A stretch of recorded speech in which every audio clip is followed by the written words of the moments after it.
Hello and welcome to Frost Over the World. Later in the programme, the President of Northern Cyprus, Australia's climate change minister from a rather troubled Copenhagen, and Pink Floyd megastar Roger Waters. But first of all, Tony Blair. It's been a hectic few weeks for the former British Prime Minister, but luckily he likes things that way. As the Quartet envoy to the Middle East, he's seen the threatened resignation of Palestinian President Mahmoud Abbas. And he's seen Israel's partial freeze on settlement building. Is it enough? And at the same time, Mr. Blair has also seen the new post of President of the European Council, a job for which he was widely tipped, go instead to Belgian Prime Minister Herman van Rompuy. Is he relieved or disappointed? And as if that was not enough, Mr. Blair has also been under increasing pressure from a British inquiry into the 2003 invasion of Iraq. And Mr. Blair himself is going to give evidence to that inquiry early in the new year. So a packed year for Tony Blair, and that's where we began. Well, it's almost the end of the year, end of a decade as well. What sort of a year do you think this has been for the world and for you? Well, for me, it's just been carrying on doing what I've been doing, particularly in the Middle East with my foundation about religious interfaith. For the world, I think it's obviously been immensely challenging, both in terms of the economy and in terms of security. And there's been a new president of the United States. I mean, I think it's a pretty simple formulation, that, and the challenges are immense. But I think that there is I think there is a concerted will on behalf of governments to tackle them. To tackle? Yeah, to tackle the challenges, I mean, both in the economy, where governments have stepped forward in order to prevent collapse, and the question now is what type of economic recovery can we have? Are we going to be able to return to really strong growth or not? What are the policies that will produce this? And then I think in respect of security, it's really a question of this continuing long-term challenge against the extremism that has gripped a certain part of the world and still threatens us and challenges us. And this week we've seen a situation where the EU have come out with a strong statement and then a slightly watered down statement, but still saying that there should be two capitals in Jerusalem, not one. And Israel has reacted obviously negatively to that thought. But is it a helpful declaration by the EU, or should they not have said it? Well, I think it's perfectly understandable that they say it, because people are very frustrated with the current situation. Now, in the end, these issues have got to be resolved by the negotiation between the parties.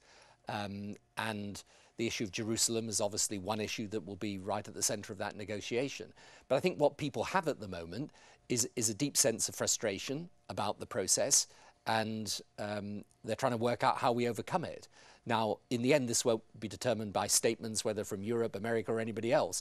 It will be determined by whether we can create the context in which you get back to a sensible and serious negotiation about a two-state solution, in which the Palestinians obviously will argue very strongly that East Jerusalem should be the capital. And of course, Egypt is among the people who said they're raising the idea of a vote from the UN on Palestinian statehood and so on. Is that helpful, and would we vote for it? Well, again, I mean, as a representative of the Quartet, I represent the UN, the EU, the US, and Russia. So, yeah.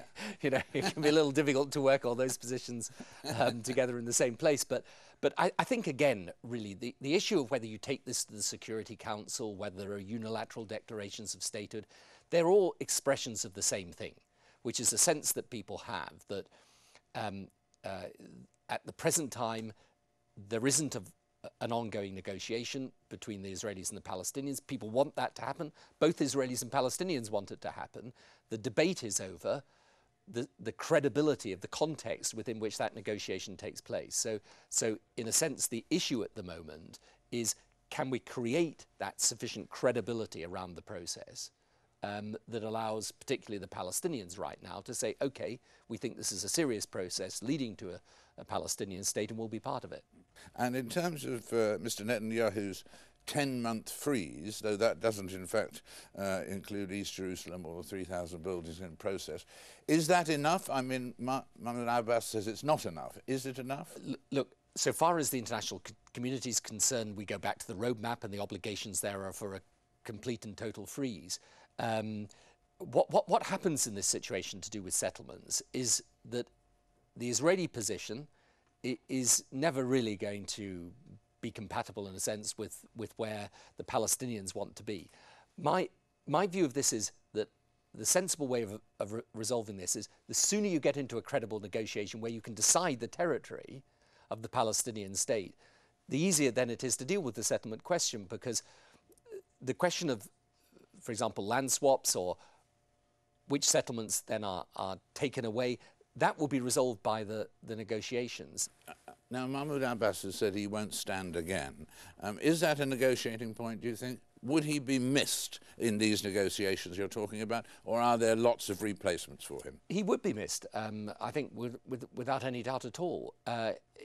You know, when people ask me, is he serious about this? I mean, obviously that's a question primarily for him, but I think his answer would be, if you give me something to stay for, I'll stay. I mean, I think that's his position. In other words, he's reached the stage where he wants to be part of a serious negotiation, but not part of a unserious one, simply exchanging positions. Now, so any which way you look at this, it comes back to the same point. And the key issue on this is really this. The Palestinians need to know that if they begin this negotiation, they will get out of it on some reasonable timeline a viable independent Palestinian state. And the Israelis need to know that not merely in the negotiation, but on the ground, the Palestinians will continue to take the measures on security that give the Israelis confidence that this Palestinian state, if it's created, will be a partner, a secure partner for them. Let's raise a similar subject in terms of the problems, but in the case of Iran, we've seen protests this week, lots of protests, lots of students and so on. Do you think the rest of the world should be doing more to help the protesters and the dissidents and the rebels in Iran, or do we have to just leave them undefended? Well, I think that people do feel a great sense of solidarity with those who simply want to exercise democratic rights in Iran. I mean, it's difficult to know exactly what you do other than to express that solidarity. But the international community has obviously got one very central question in its mind, which is, can we make it clear to Iran and use sufficient diplomatic pressure to do so that it is not acceptable that they develop nuclear weapons capability, and they should stop exporting instability around the region. Now, I think, you know, that's the question that really is uppermost in people's minds. And people, Israel worries, but other people worry about Iran and so on. Would you say that Iran today poses more or less of a threat than Iraq did in 2003? I think the nature of the threat is obviously different, but I think Iran, if it were to acquire nuclear weapons capability, I think that would be a severe threat to the stability of the region. And the fact is they are, you know, and this is clear, they are exporting their instability, the destabilizing influences around the region. And you know, the issue is very simple, I think, certainly for policymakers in the West, but I think this is true in the Arab world as well. People want to extend the hand of partnership to Iran. I mean, Iran is an ancient, proud civilization. The Iranian people are obviously people of enormous talent and ability. That Iran is going to be an important and powerful country in the future. That is clear. But people want to know that if they extend the hand of friendship, they get a hand in friendship back. And at the moment, they don't see that happening from the regime in Iran. And that's the nub of it. And if the attitude of those in charge of Iran were to change, I think they'd find the attitude of the rest of the world change. But at the moment, people can't see that. And what they see is internally suppressing dissent, externally continuing to engage and work in such a way that they're a force of instability rather than a force for stability and progress. Do you find it sort of odd, almost sort of ironic, that the press in the UK has been having a real go at you in the last couple of weeks with these hearings? As opposed to the time before. Pardon? As opposed to, well, they didn't in the first 2 years of your Prime Well, I Minister. know, it's always easier in the first 2 years. But I mean that, and they've been having a go at you. Meanwhile, President Bush, whose war it mainly was, has been having a sort of quiet, undisturbed retirement. I mean, do you think that Americans have turned the page in a way that the Brits haven't, the UK hasn't? I don't think so, really. I mean, I think for most people that they understand that this is a complicated and difficult question. You know, if you look at what's happening in Iraq just recently, right? They've set the date for an election. This is a hugely important event, a democratic election. They will elect their government democratically. It's what the people in Iraq want. And you get a concerted campaign of terror from extreme groups who don't have support amongst the population, but literally to try and prevent such election taking place. And I think, you know, most people in those circumstances understand that this is, you know, this is obviously a complicated and difficult situation, but we've surely got to be on the side of people who want the election to succeed. Likewise in Afghanistan, you know, people forget, in Afghanistan there is a United Nations fully agreed mandate for the international community to be there. It's perfectly obvious the ordinary Afghan, if they thought that they were going to have a future where they were able to elect their government and have some stability in the country, that's what they want. So I think it's, you know, I don't think it's so much a question of different countries taking different attitudes. I think most people, when they think about these issues, understand they are serious and they're difficult. We've just been talking about Iran. Now we talk about Iraq and Afghanistan. We might talk about Pakistan. We might talk about Yemen. We might talk about Somalia. We might talk about Lebanon. We have been talking about Palestine. You know, there's something going on here that is bigger than one country and bigger than the individual political decisions of countries in the West. And I think unless we understand that this is a far bigger picture, it requires really, I think, a quite different approach to anything we have faced before, and that the 21st century is going to be quite different in the political challenges that are imposed on us. I think unless we understand that, we're left with a whole set of individual events that seem beyond our comprehension. Do you still feel that the war in Iraq was a plus, was justified, despite all the loss of life? I feel that we're still better off with Saddam out of power than in power, and that what has happened since the removal of Saddam, who was removed after all in a few months, has been a concerted attempt through terrorism to destabilize the wishes of the people of Iraq.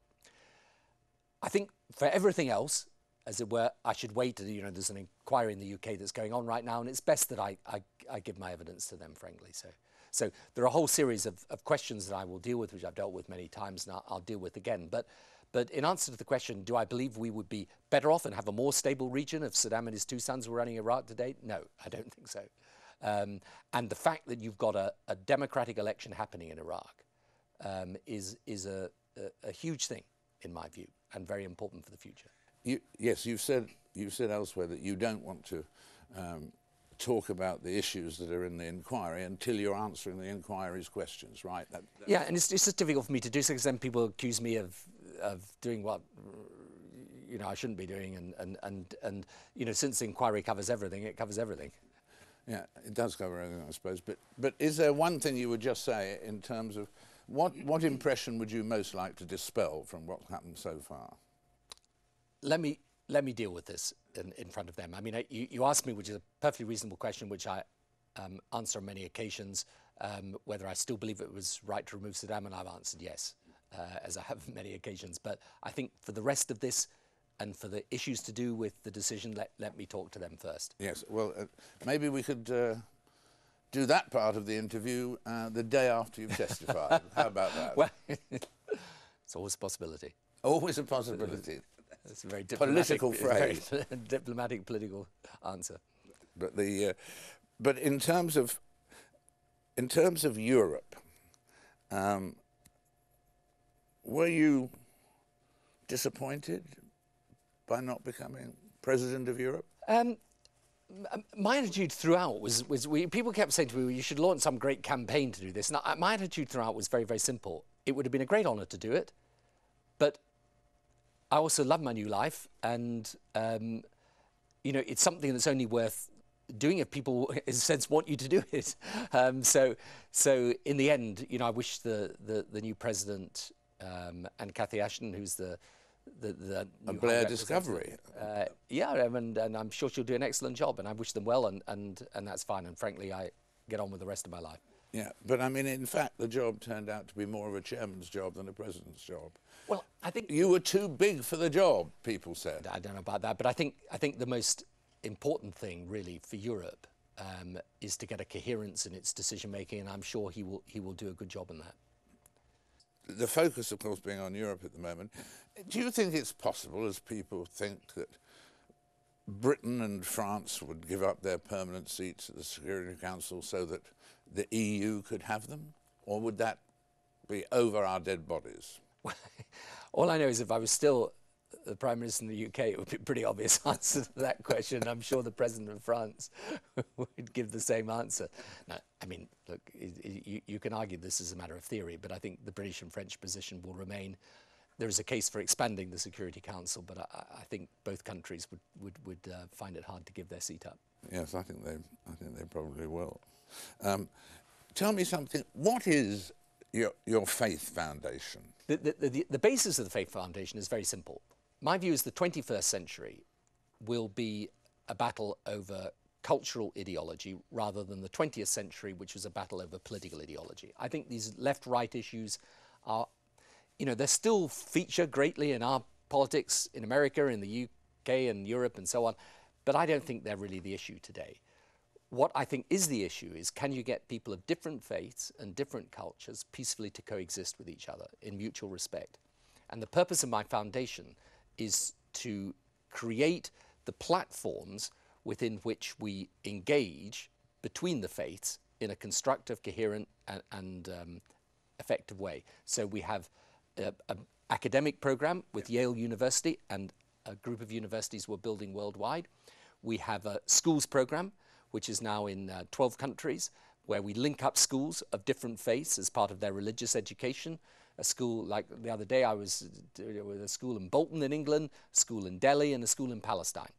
And you link the schools up and they discuss their own religious faith and how it impacts on them. The idea is to create amongst our young people a sense of understanding and respect for people of different faiths. But when you talk of the fact of faith leading to a situation where it'll be a part of the solution to the world's problems, there are a lot of people who would say that it's the cause of the world's problems, that faiths as well. I mean, whether it's Catholics and Protestants originally in Northern Ireland or around the world, or Muslim here, or different faiths, that they actually sow dissension rather than distill peace. Yeah, absolutely. And here's the thing.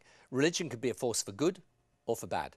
If you look at the work the churches are doing in Africa, or Islamic Relief does around the world, that is religion as a force for good.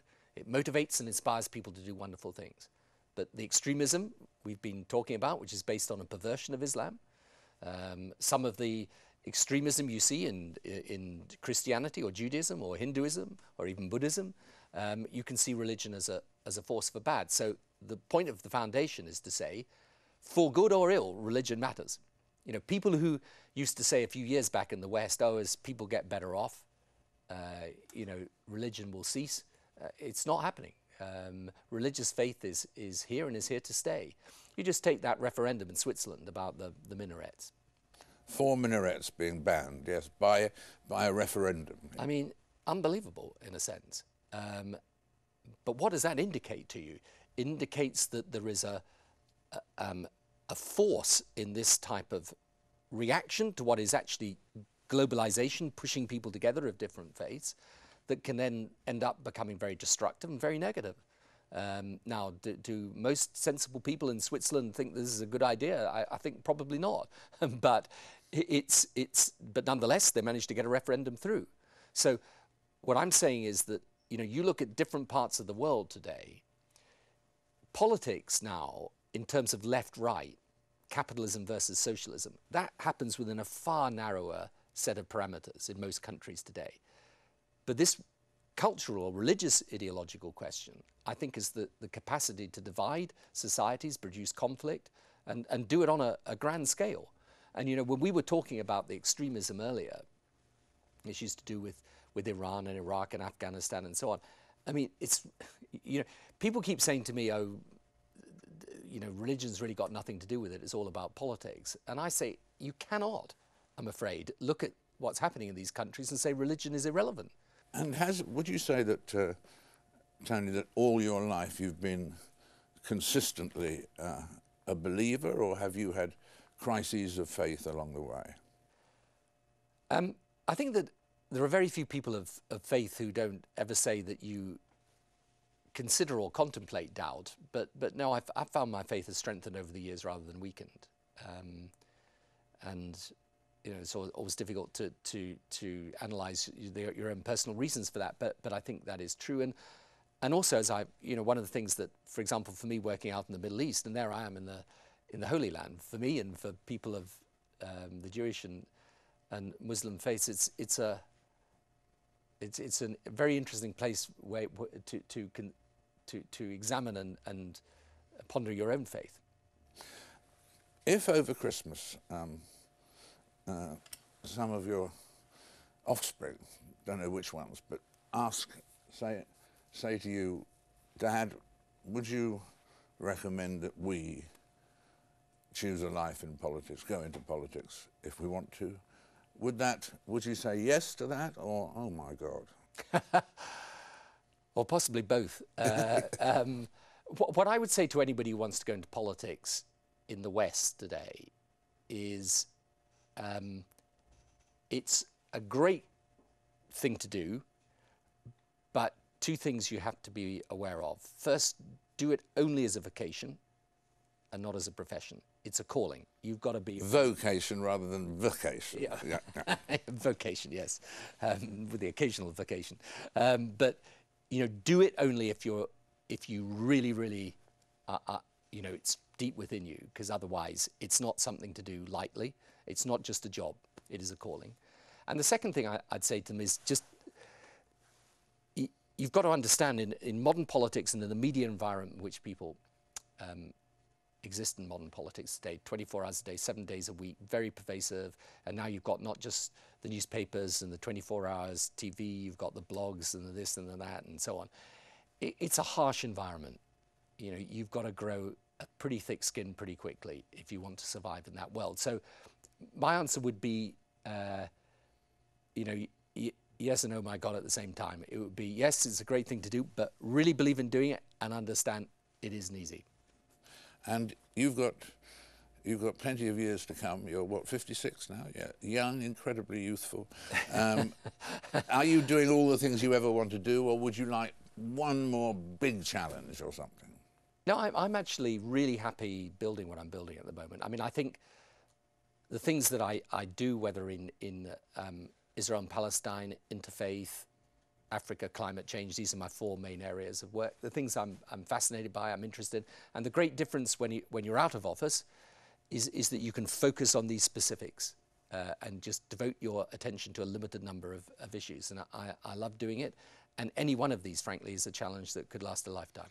And you can make a bit more money than you can in politics, too. That is also true.